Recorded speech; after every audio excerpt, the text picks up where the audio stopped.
जब मेरे सामने एप्स्टीन फाइल के बारे में पूरी जानकारी आई तब मेरे को ऐसा लगा कि एकदम मैं मोहम्मद शाह रंगीला के काल में चला गया हूँ। तो ऐसा लग रहा था कि यार हम अभी भी इतने पीछे हो चुके हैं क्या, इतने इसके काल में पहुँच चुके हैं। चलो आज मैं आपको एक कहानी सुनाता हूँ। ये कहानी कोई काल्पनिक नहीं, ये कहानी रियल है। इसे देखने के बाद आपको ऐसा लगेगा जैसे जो पहले हो रहा था वो आज भी हो रहा है। जैसे लिटरली आपको ऐसा लगेगा कि अभी भी हम पुरानी दुनिया में जी रहे हैं, राजा महाराजा काल में जी रहे हैं, कि जो पहले भी ऐसा होता था और अभी भी ऐसा हो रहा है। तो मतलब आपको लिटरली ऐसा लगेगा। तो शुरू करने से पहले मेरा आपसे एक सवाल है, मुगल इतिहास का सबसे बड़ा मूर्ख राजा कौन है? ये छोटा सवाल। चलो अगर आप पे नहीं आ रहा है तो मैं आपको थोड़ी सी हिंट दे देता हूँ। ऐसा राजा था वो जो निर्वस्त्र होकर अपने दरबार में आ जाया करता था। अब तो याद आ गया होगा, अगर अभी भी नहीं आया होगा तो उसका नाम है मोहम्मद शाह रंगीला। ठीक है, तो इससे अब मुझे ऐसा लग रहा है मैं गलत रास्ते पर चल रहा हूँ। मेरी बात आपको ताकत और कमजोर के बारे में बताने की थी, पूरा मतलब ये वो है। चल ठीक है, आगे चलते हैं।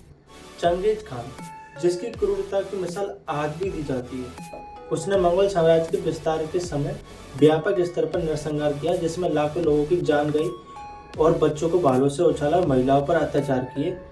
ऐसी उसकी क्रूरता के लिए उसे आज भी याद किया जाता है। इतिहास में चंगेज खान जैसे कई राजा हुए, पॉप जॉन, राजा जॉन, ऐसे बहुत सारे राजा हुए जिसमें औरंगजेब भी शामिल है। तो ऐसे बहुत सारे उदाहरण हैं जो क्रूरता पर निवार के लिए याद किए जाते हैं आज भी। तो मेरा नियम तो ऐसे बनाए जाते हैं कि सभी के लिए समान है, दिखाया ऐसे जाता है, लेकिन नियम सिर्फ जनता के लिए है जिसके पास पैसा नहीं है। सिर्फ नियम उसी के लिए है, नियम राजा के लिए नहीं है कुछ भी। तो भाई मैं आपको बताना चाहता हूँ। तो अब आगे चलते, आगे भी यही हो रहा है। तो आगे चलते, कहानी पहले भी वही थी, लेकिन उसका नाम और उसकी परिभाषा बदल चुकी है और अब उसे कागजों और मुकदमों का नाम दे दिया गया है। भारत में आया ब्रिटिश राज, साल बदला, समय बदला, लेकिन बस समय बदलने बदलते एक कानून आता है, रॉलेट अधिनियम 1919। उसके तहत बिना अनुमति के किसी भी आदमी को उठाकर उसे नजरबंद कर दिया जाता था। यह नियम लागू होता है 1919 में। लोग जेलों में भरे जाने लगे। ये नियम सिर्फ आम आदमियों के लिए थे, अंग्रेजों के लिए ये नियम नहीं थे।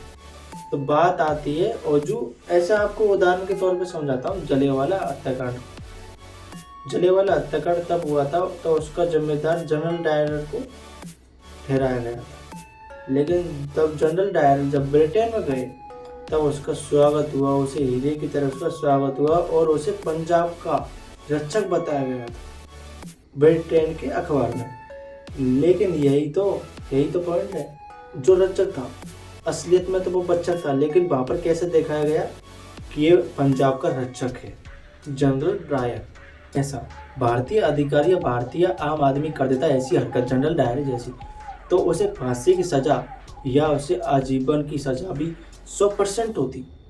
तो यही तो पावर है, यही तो बड़े लोगों की पावर है कि उसको कैसे ट्रीट किया और छोटे लोगों को कैसे ट्रीट करते हैं। चलो अब चल रहा है 2026, तो अब देखते हैं अब कितने बदले हैं लोग। तो उनके आगे हम जानेंगे एक मास्टर की कहानी जो आगे चलकर करोड़ों का मालिक बना और उससे बड़े बड़े लोगों से उसकी लिंक हुई और कैसे उन्हें पार्टियां कराता और कैसी अय्याशी करवाता था वो।